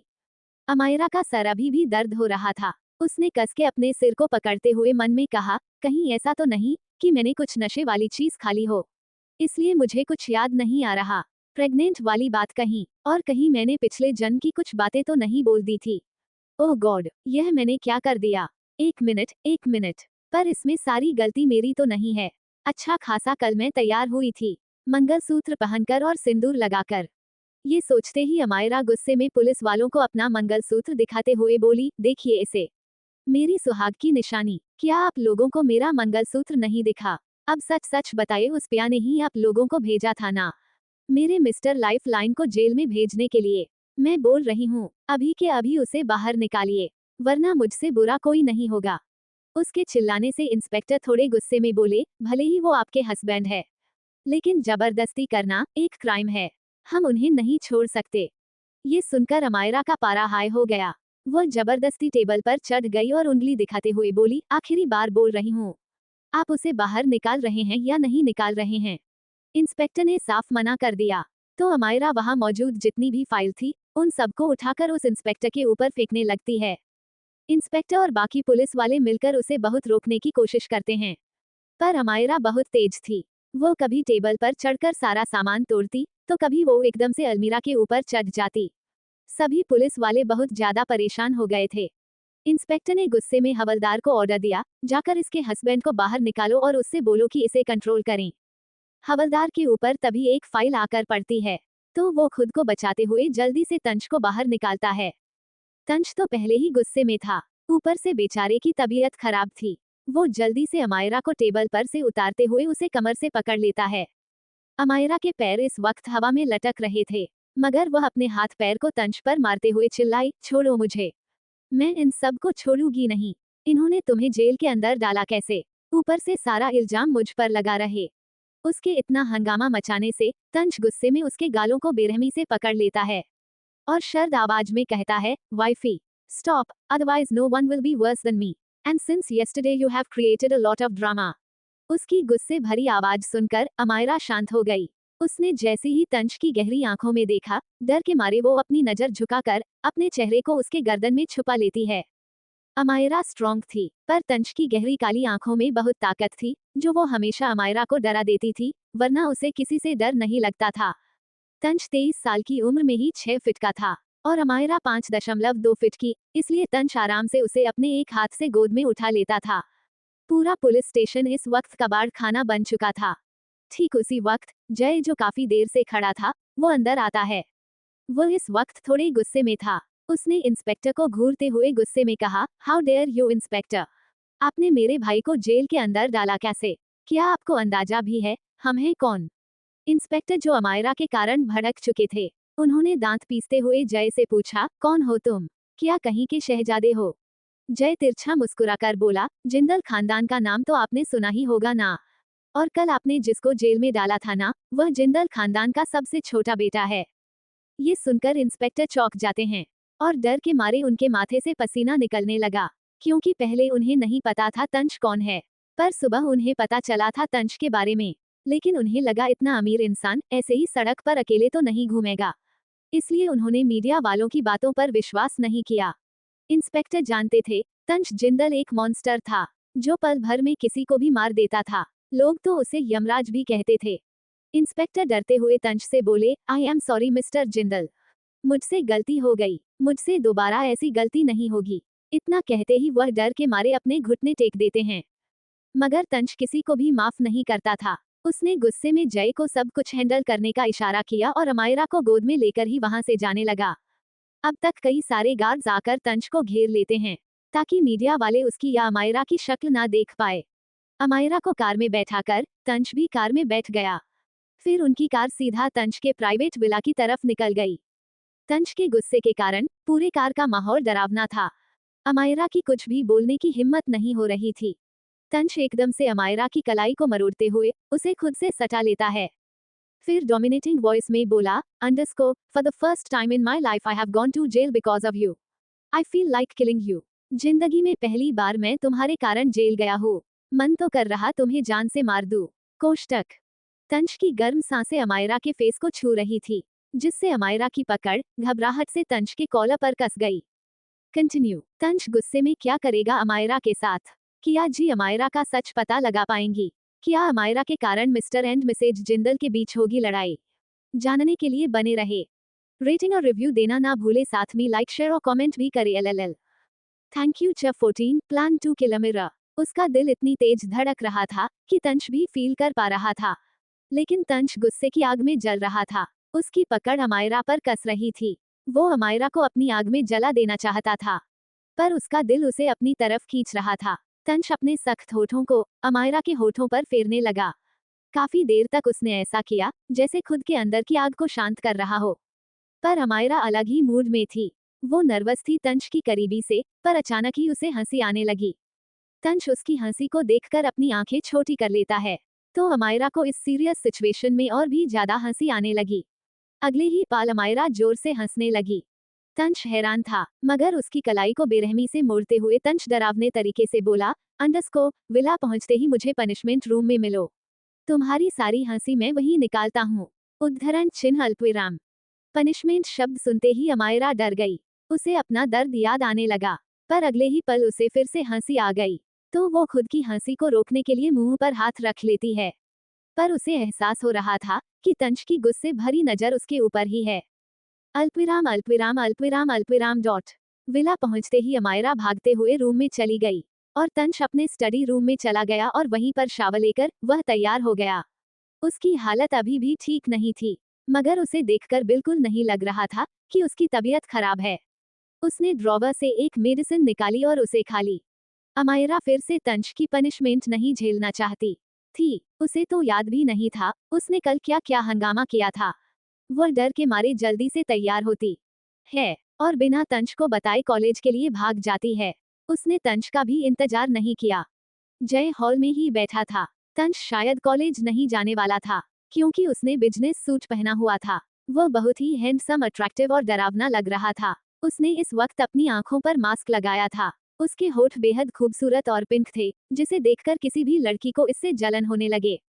तंश जैसे ही आकर सोफे पर बैठा, एक नौकर उसे ब्लैक कॉफी लाकर देता है। तो उसने जैसे ही खांसते हुए ब्लैक कॉफी को अपने होठों से लगाया। उसे इसका टेस्ट थोड़ा अजीब लगा क्योंकि जुकाम के कारण उसे उसका टेस्ट अच्छा नहीं लग रहा था। ठीक उसी वक्त जय हंसते हुए बोला, क्या तुम्हें पता है, अमायरा तुमसे बचने के लिए कॉलेज जा चुकी है। तंश ये सुनते ही अपनी पकड़ गुस्से में मग पर कस देता है, मगर वह बोला कुछ नहीं। उसकी आंखें उसका गुस्सा बयां कर रही थी। जय ने देखा वो कुछ रिएक्ट नहीं कर रहा, तो इस बार वो अपने गले को साफ करते हुए सीरियस आवाज में बोला, हमारे बड़े भाई यहाँ आ चुके हैं। सुना है वो तुम्हारे खिलाफ सबूत ढूंढ रहे हैं क्योंकि तुमने आर्मी के कमांडोज का इस्तेमाल किया है। तंश के होठों पर अचानक खतरनाक मुस्कान आ गई। वह अपने एक पैर पर दूसरे पैर को चढ़ाकर किसी राजा की तरह बैठ गया। तभी विश्वास विला के अंदर भागते हुए आया। उसने घबराते हुए तंश से कहा, प्रेसिडेंट भाभी जी तो आपकी सपोर्ट कार लेकर कॉलेज गई।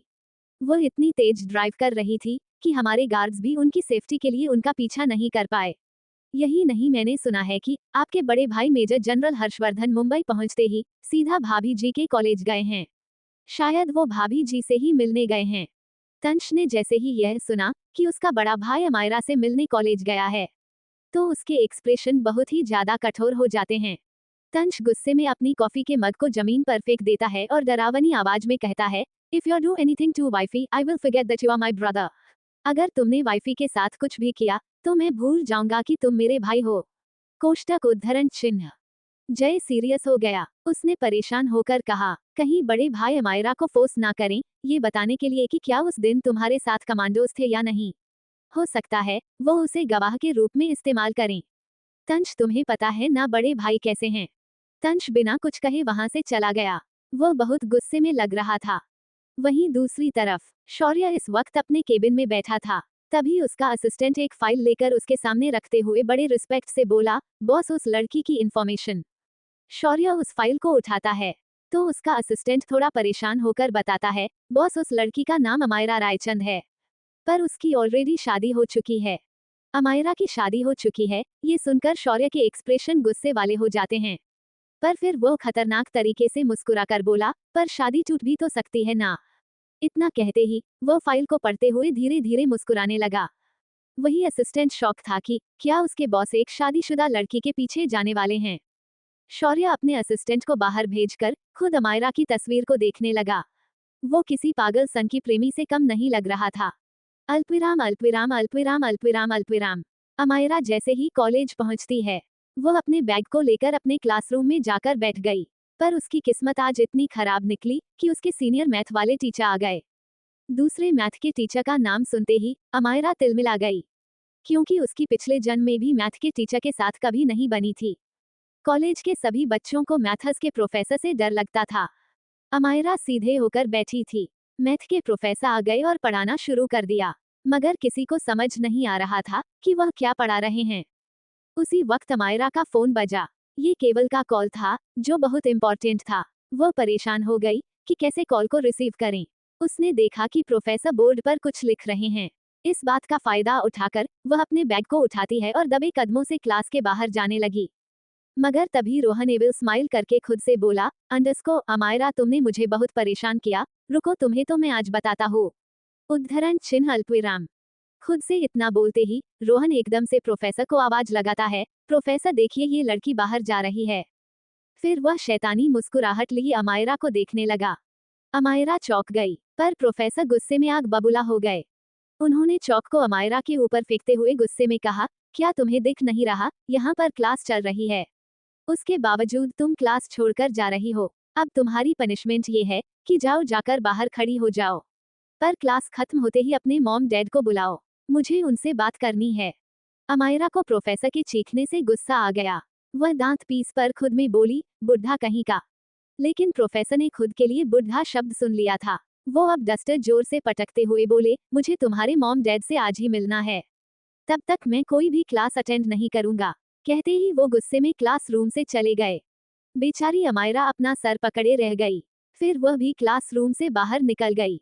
उसने जैसे ही केवल का कॉल रिसीव किया, दूसरी तरफ से केवल एक्साइटेड होकर बोला, अमायरा तुमने सही कहा था, मैसेज किया तुम्हारे बारे में जानने की कोशिश कर रही है, पर तुम चिंता मत करो, जितना तुम चाहती हो उन्हें सिर्फ उतना ही पता चलेगा।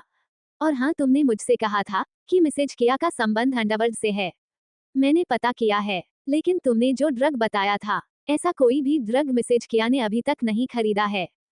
ये सुनकर अमायरा थोड़ा सा सोच में पड़ गई, क्योंकि पिछले जन्म में ये लगभग वही समय था जब किया जी अंडरवर्ल्ड के कांटेक्ट में आई थी, और उन्होंने एक बहुत ही जहरीला ड्रग खरीदा था, जो उन्होंने जिंदल खानदान के सभी मर्दों को देने की कोशिश की थी।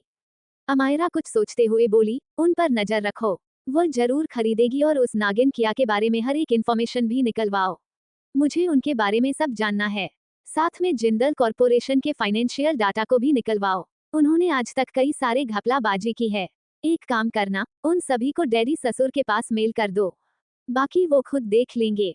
इतना कहते ही वह स्माइल करते हुए कॉल कट कर देती है। फिर अमायरा मुस्कुराते हुए खुद से बोली, मेरी प्यारी आंटी जी, आपको क्या लगता है आपने कंपनी के साथ इतना घपला किया है तो किसी को पता नहीं चलेगा? अब तो आपकी खबर डैडी ससुर ही लेंगे। कहते ही वह मुस्कुराते हुए जैसे ही पीछे मुड़ी, डर कर पिलर से सट गई, क्योंकि उसके सामने एक हट्टा कट्टा नौजवान आदमी खड़ा था, जिसकी पर्सनैलिटी बहुत ही दमदार थी। उसके फेशियल फीचर्स बहुत ही अट्रैक्टिव थे, मगर डेंजरस भी थे। उसकी आंखें चील की तरह थी, जैसे वह किसी के अंदर भी झांक कर सच्चाई पता लगा ले। यह कोई और नहीं बल्कि हर्षवर्धन जिंदल था, तंश का सबसे बड़ा भाई, जो कि मिलिट्री में है, और वो यहाँ पर खास अमायरा से मिलने आया था। अमायरा को इस जन्म में पता चल चुका है कि आर्मी के कई सारे लोग माफिया यानी कि उसे ही ढूंढ रहे हैं, इसलिए हर्ष को देखते ही वह थोड़ा सा घबरा गई और नर्वस भी हो गई। वहीं दूसरी तरफ हॉस्पिटल में आलिया हॉस्पिटल में थी। ये बात मिस्टर एंड मिसेज रायचंद को नहीं पता थी। विश जी भी आलिया के वार्ड में मौजूद दूसरे बेड पर लेटी थी। थप्पड़ के कारण अभी भी उनके गाल सूजे थे, क्योंकि तंश ने गार्ड्स को ऑर्डर देकर उन्हें फिर से थप्पड़ मरवाया था। तंश सच में बहुत बेरहम था। विश जी के पास उनका बॉयफ्रेंड बैठा था, जिसके बारे में किसी को नहीं पता। विश जी का बॉयफ्रेंड एक बिजनेसमैन था, जो अंडरवर्ल्ड से जुड़ा था। उसने आज तक कई लोगों को मारा था। विश से अपने बॉयफ्रेंड यानी नितेश को देखते हुए रोकर बोली, नितेश, देखो उस लड़की के कारण मेरी क्या हालत हो गई, मैं उसे नहीं छोड़ूंगी। वो फूट फूट कर रोने लगी। उन्हें इस तरह रोते देखकर नितेश गुस्से में बोला, कौन है वो, बताओ मुझे, मैं उसे छोड़ूंगा नहीं। उद्धरण चिन्ह अल्पविराम।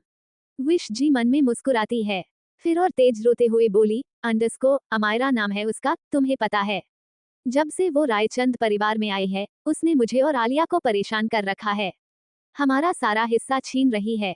यही नहीं, आलिया को एक लड़का पसंद था, जब अमायरा को ये पता चला तो उसने उस लड़के से शादी कर ली, पर इससे भी उसका मन नहीं भरा, तो उसने कल होली में आलिया के ऊपर केमिकल वाला रंग डालकर उसकी स्किन खराब करना चाहा।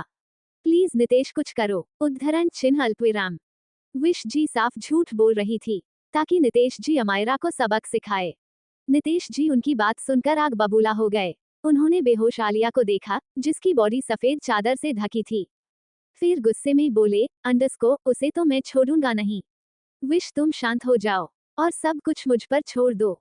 इतना कहते ही उन्होंने किसी को कॉल किया, और गुस्से में बोले, किसी की जिंदगी मिटानी है, पर उसे रोज तिल तिल मारना भी है, इसलिए तेजाब लेकर आओ। कंटिन्यू। क्या विश जी और नितेश जी अपने मकसद में कामयाब हो पाएंगे, या अमायरा नकाब कर देगी इन्हें? आखिर क्यों हर्ष आया है अमायरा से मिलने? जानने के लिए बने रहे। रेटिंग और रिव्यू देना ना भूले, साथ में लाइक शेयर और कमेंट भी करें। LLL। Thank you. सूरजमुखी च 15 wifey, you want close to me. Amayra अपने सामने हर्ष को देखकर चौंक जाती है।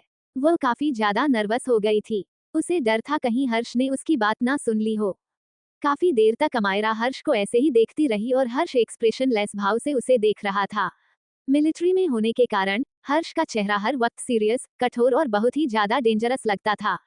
अमायरा खुद को संभालती है, फिर अनजान बनने का नाटक करते हुए हर्ष से सवाल करती है, मिस्टर, क्या हम एक दूसरे को जानते हैं? अगर नहीं जानते तो प्लीज मेरे सामने से हटिए, मुझे क्लास में जाना है। अमायरा जैसे ही एक कदम आगे बढ़ती है, तभी हर्ष की कठोर और डोमिनेटिंग आवाज उसके कानों में पड़ती है, जिसे सुनकर वह चौंकते हुए रुक गई। हर्ष उसे बिना देखे ही शैतानी मुस्कुराहट के साथ अपनी कोल्ड वॉइस में बोला, प्रोफेसर ने तुम्हें क्लास से निकाल दिया है और तुम्हारे पेरेंट्स को बुलाने के लिए कहा है, तो तुम कौन से क्लास अटेंड करने जा रही हो? हर्ष के सवाल ने अमायरा को रुकने पर मजबूर कर दिया था। अमायरा को हर्ष की प्रेजेंस से बहुत ही दबाव महसूस हो रहा था। तंश के बाद हर्ष दूसरा इंसान था जो अमायरा को नर्वस करा रहा था। अमायरा अपनी घबराहट को छुपाते हुए थोड़े गुस्से में बोली, देखो मिस्टर, मैं तुम्हें नहीं जानती, तुम कौन हो? और दूसरी बात, मैं अनजान इंसानों से बात भी नहीं करती हूँ। और तीसरी बात, मैं शादीशुदा हूँ। अगर तुम्हें लगता है तुम मुझे अकेले देखकर छेड़ सकते हो, तो याद रखना, मेरा हस्बैंड तुम्हें छोड़ेगा नहीं। इतना कहते ही अमायरा वहां से भागते हुए जाने लगी, क्योंकि हर्ष उसे गुस्से में अपनी चील जैसी नजरों से देख रहा था। हर्ष उसे ऐसे ही नहीं जाने दे सकता था, इसलिए वो जल्दी से अमायरा के सामने जाकर खड़ा हो गया और अमायरा एकदम से उसके सख्त सीने से टकरा गई। पर वो गिरती उससे पहले ही हर्ष उसकी कलाई को पकड़ लेता है और उसे गिरने से बचा लेता है। लेकिन यह अमायरा के लिए बहुत बड़ी मुसीबत साबित होने वाली थी, क्योंकि कॉलेज के कोई स्टूडेंट उन दोनों की तस्वीर खींच रहे थे। जो इंसान तस्वीर खींच रहा था वह आलिया की दोस्त थी। आलिया की दोस्त अपने फोन में हर्ष और अमायरा की तस्वीर को देखकर मुस्कुराते हुए बोली, आलिया को बताना पड़ेगा, मुझे बहुत बड़ा हुक्म का इक्का मिला है, जिससे हम अमायरा को बदनाम कर सकते हैं। इतना कहते ही वह खुश होकर वहां से चली गई। वहीं हर्ष के इस तरह हाथ पकड़ लेने से अमायरा को घबराहट होने लगी। उसके पिछले जन्म की यादें हर बार की तरह उसके दिमाग पर हावी होने लगती है और उसे थोड़े से रैशेस टाइप होने लगते हैं, इसलिए जल्दी से वो हर्ष को धक्का दे देती है। अमायरा जल्दी से पीछे मुड़ती है और अपने बैग से एक टैबलेट निकालकर उसे खा लेती है, जो उसकी एलर्जी को कंट्रोल करता था। हर्ष को कुछ समझ नहीं आया, मगर वह जिस काम के लिए आया था उसे पूरा किए बिना जा भी नहीं सकता था। उसने अमायरा के सामने खड़े होकर अपनी कठोर आवाज में कहा, अमायरा मेरे साथ चलो, मुझे तुमसे कुछ बात करनी है। अमायरा हर्ष के साथ नहीं जाना चाहती थी, क्योंकि वह एक माफिया थी जिसके पीछे आर्मी हाथ धोकर पड़ी थी, और हर्ष भी एक आर्मी ऑफिसर था। इस तरह अमायरा कोई रिस्क नहीं ले सकती थी, इसलिए उसने साफ शब्दों में मना करते हुए कहा, पर मुझे कहीं नहीं जाना। एक्सक्यूज मी, इतना कहते ही वो वहां से जाने लगती है। हर्ष गुस्से में भर गया। वह जैसा ही अमायरा का हाथ पकड़ने के लिए अपना हाथ आगे बढ़ाता है, अमायरा घबराहट से अपने कदम पीछे ले लेती है। उसने अपने मन में कहा, नहीं नहीं, मैं इनके साथ नहीं जा सकती, क्योंकि अगर मेरी माफिया वाली आइडेंटिटी रिवील हो गई तो पता नहीं तंश कैसे रिएक्ट करेगा। मुझे तो अभी तक उसकी नफरत का कारण भी नहीं पता, पहले मुझे उसका कारण पता करना होगा। इतना सोचते ही अमायरा कस के अपने बैग को पकड़ती है और बाहर की तरफ भाग जाती है। ये देखकर हर्ष का ऑरा और भी ज्यादा ठंड हो जाता है। वह भी अमायरा के पीछे जाने लगता है। कॉलेज में कई सारे बच्चे ये सब देख रहे थे और वीडियो बना रहे थे, ताकि अमायरा के बारे में गपशप कर सके। कॉलेज के बाहर कई सारी कार आकर रुकी। उनमें से एक कार तंश की थी। तंश बहुत ही गुस्से और डोमिनेटिंग अंदाज में कार से बाहर निकलकर कॉलेज के अंदर जाने लगता है। मास्क के कारण केवल उसकी आंखें नजर आ रही थी, जो गुस्से में लाल थी। तंश जैसे ही गेट के अंदर पहुंचा, अचानक अमायरा उसे दिख गई, पर वो कुछ पूछता उससे पहले ही उसने अमायरा के पीछे हर्ष को आते देखा, तो उसका ऑरा और भी ज्यादा डरावना हो गया। अमायरा तंश को देखते ही खुश हो गई। वह जल्दी से जाकर तंश के हाथ को पकड़कर खड़ी हो गई। फिर हर्ष की तरफ इशारा करके शिकायत वे में बोली, मिस्टर लाइफलाइन, देखिए ना, ये आदमी कब से मेरा पीछा कर रहा है। अमायरा पिछले जन्म में हर्ष से मिली थी, पर इस जन्म में नहीं मिली थी, इसलिए वह उसे न जानने का नाटक कर रही थी। हर्ष मुस्कुराते हुए तंश के सामने आकर खड़ा हो गया। अपने एक हाथ को जेब में डालते हुए बड़े ही डोमिनेटिंग अंदाज में कहा, हेलो लिटिल ब्रदर। उसकी आवाज बिल्कुल भी सॉफ्ट नहीं थी, उसमें एक अजीब सा चैलेंज नजर आ रहा था। तंश अमायरा को एकदम से अपने पीछे छुपा लेता है।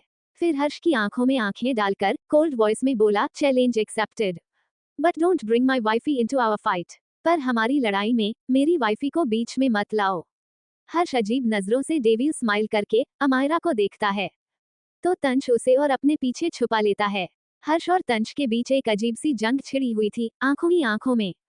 फिर हर्ष थोड़ा सा झुककर तंश से चैलेंजिंग वॉइस में बोला, मैं जो करने आया हूँ वह मैं करके ही रहूंगा। इतना कहते ही वो वहां से चला गया। अमायरा तब जाकर एक राहत की सांस लेती है। तभी तंश उसकी कमर को कस के पकड़कर गुस्से में बोला, stay away from big brother से दूर रहना। अमायरा से इतना गुस्से में कहते ही तंश वहां से जाने लगा, पर तभी अमायरा एकदम से उसे रोकती है और भी दबी हुई आवाज में बोली, मिस्टर लाइफलाइन, प्रोफेसर ने पेरेंट्स को बुलाया है। उन्होंने कहा जब तक पेरेंट्स को लाकर उनसे मिलवा नहीं दोगी, मैं क्लास में नहीं जा सकती। ये सुनते ही तंश उसे गुस्से में घूरता है, तो अमायरा मासूमियत से अपना सर नीचे कर लेती है। कुछ देर बाद अमायरा अपना सर झुकाए अपने उंगलियों को आपस में मसलते हुए दबे पांव मैथ्स वाले प्रोफेसर के केबिन से बाहर निकली। तंश भी उसके साथ था, मगर वो बहुत ही ज्यादा गुस्से में था। लगभग 1 घंटे तक वो दोनों केबिन में थे, क्योंकि मैथ वाले प्रोफेसर बहुत ही ज्यादा चिल्ला रहे थे। तंश को बिल्कुल पसंद नहीं था कोई उससे ऊंची आवाज में बात करे, इसलिए जब काफी देर बाद उससे बर्दाश्त नहीं हुआ तो उसने प्रोफेसर के पूरे केबिन को ही तोड़फोड़ दिया और अमायरा को लेकर बाहर आ गया। अमायरा को डर था कि तंश उस पर भी भड़केगा, इसलिए वो चुपचाप बस उसके साथ चल रही थी। तंश उस पर भड़कने ही वाला था, पर तभी उसके पास एक कॉल आया।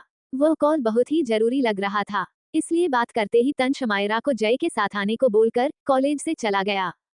तब जाकर अमायरा एक राहत की सांस लेती है। अमायरा अब टेंशन फ्री थी। इस बार अमायरा जैसे ही अपने क्लास में पहुंची, कुछ लड़कियों ने उसे घेर लिया। एक लड़की ने एक्साइटेड होकर पूछा, अमायरा, मैंने तुम्हें एक लड़के के साथ देखा। वो हटकट्टा डरावना था, पर बहुत अट्रैक्टिव था। उसने तुम्हारा हाथ भी पकड़ा था।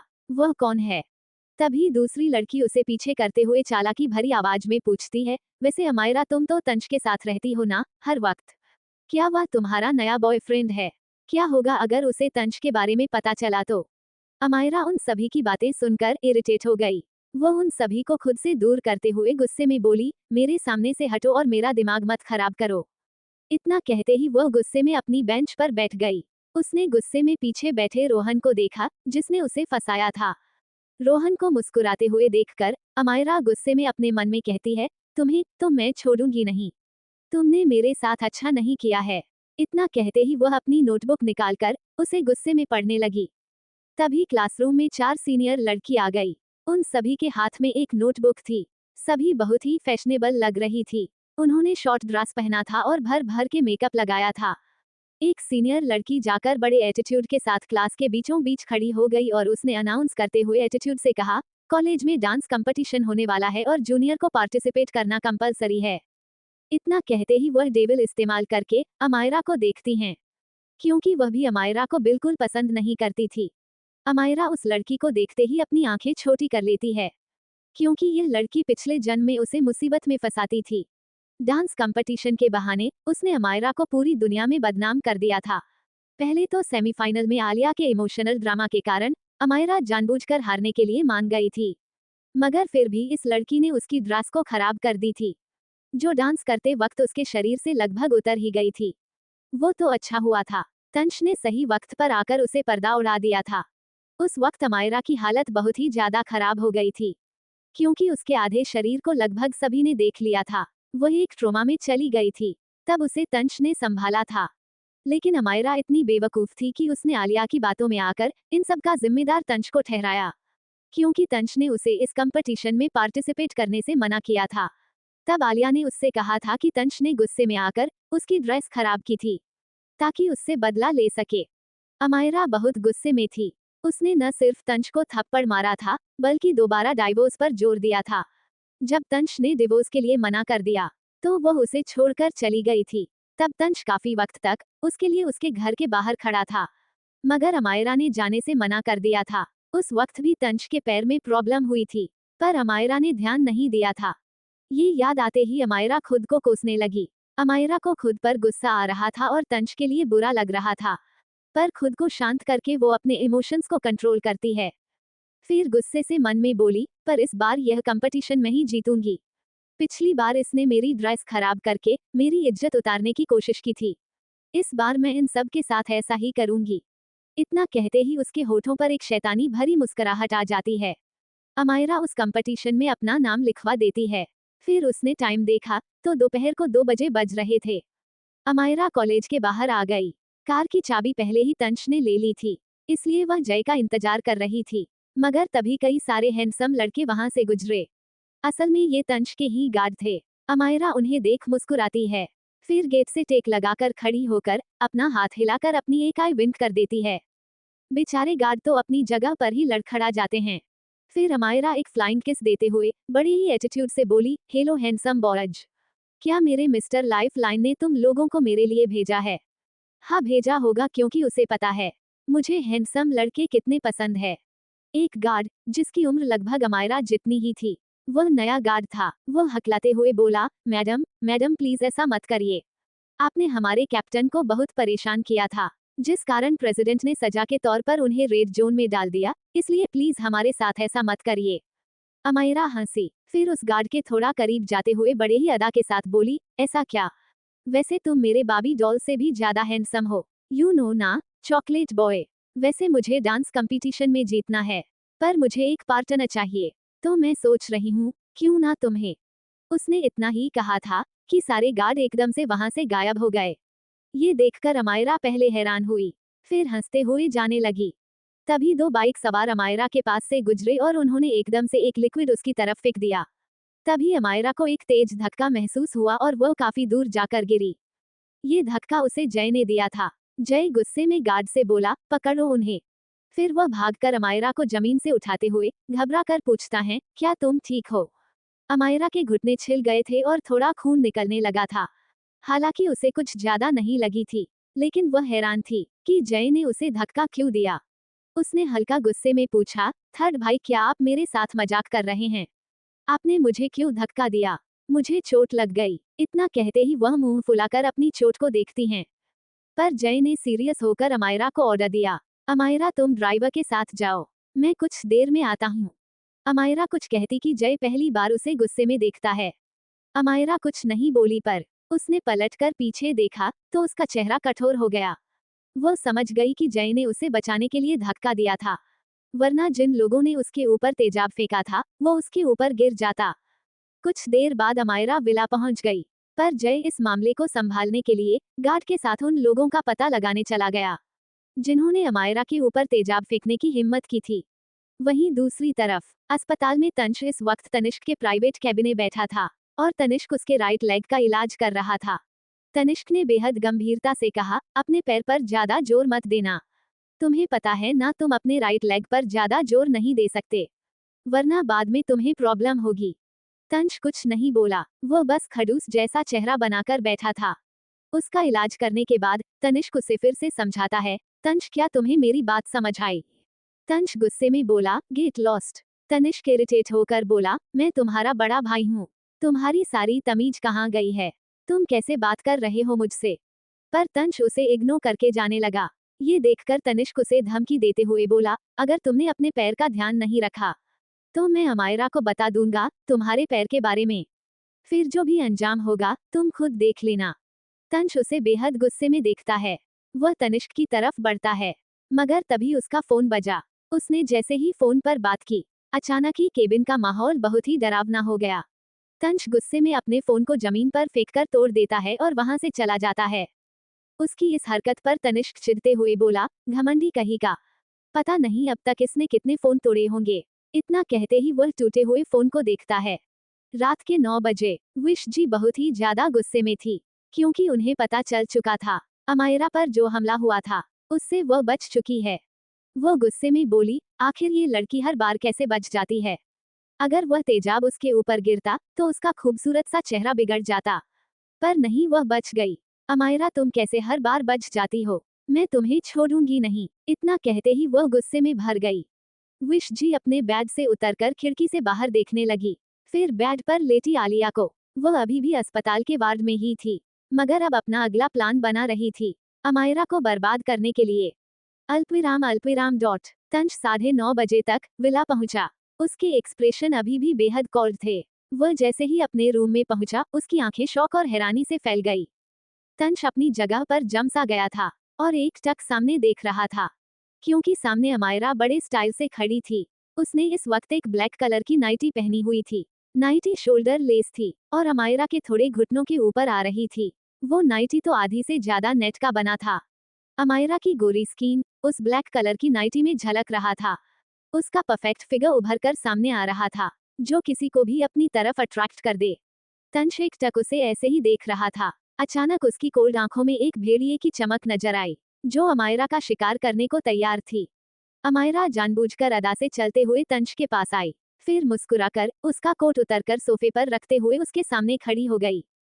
तंश समझने की कोशिश कर रहा था कि आखिर अमायरा करना क्या चाहती है, पर अमायरा धीरे से अपने हाथ को उठाकर उसके शर्ट के बटन पर रख देती है और उसे धीरे धीरे खोलने की कोशिश करने लगी।